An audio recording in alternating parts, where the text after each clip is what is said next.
Well, I understand we have some pretty big news from KU today. Why don't we get right to it, Pat? Okay.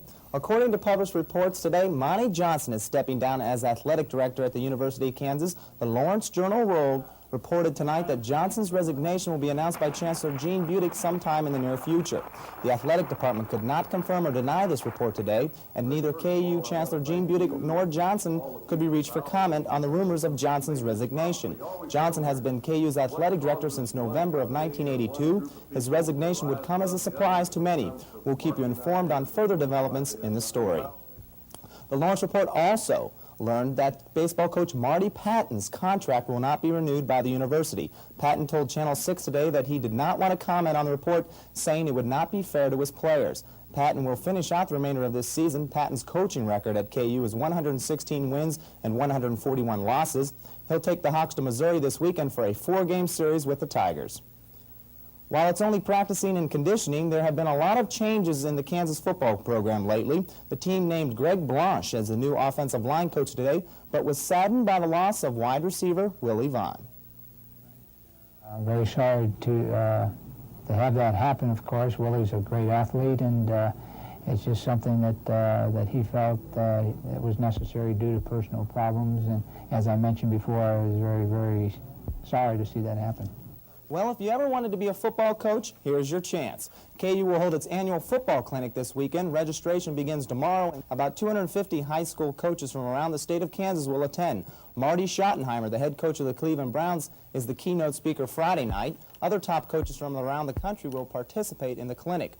Emory Ballard, who was credited with formulating the wishbone offense, will also be on hand. But if you're not a coach and just a fan, you're also welcome to attend. There's a $16 registration fee.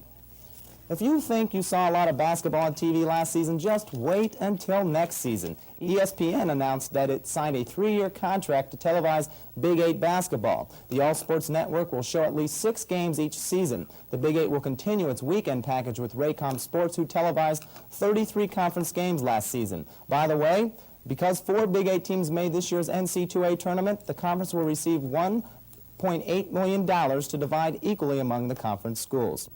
Before the rumors of his resignation surfaced, Monte Johnson spoke with me about the controversy surrounding the proposed 25-cent surcharge. The state wants to add a quarter to the price of every ticket to revenue sports at state universities to help fund the Kansas Sports Hall of Fame. Last session, the Topeka lawmakers passed a bill adding a surcharge for 1 year. It was scheduled to take effect July 1st. But this session, they passed a bill that would repeal the surcharge. I think that whole issue has been somewhat misunderstood. The fact that the Hall of Fame is located here in Lawrence, a lot of people think it has more to do with the University of Kansas than it does the state of Kansas. It is the Kansas Sports Hall of Fame. So I think those involved with the Sports Hall of Fame felt that some type of permanent endowment, maybe generated by a surcharge on tickets for 1 year, would provide the kind of money year to year to keep the Hall of Fame operating. Because as far as I'm concerned, as long as it's a state Hall of Fame, it ought to be supported by all the institutions whose graduates or people connected with those schools could also qualify for membership. All right, good point. I guess what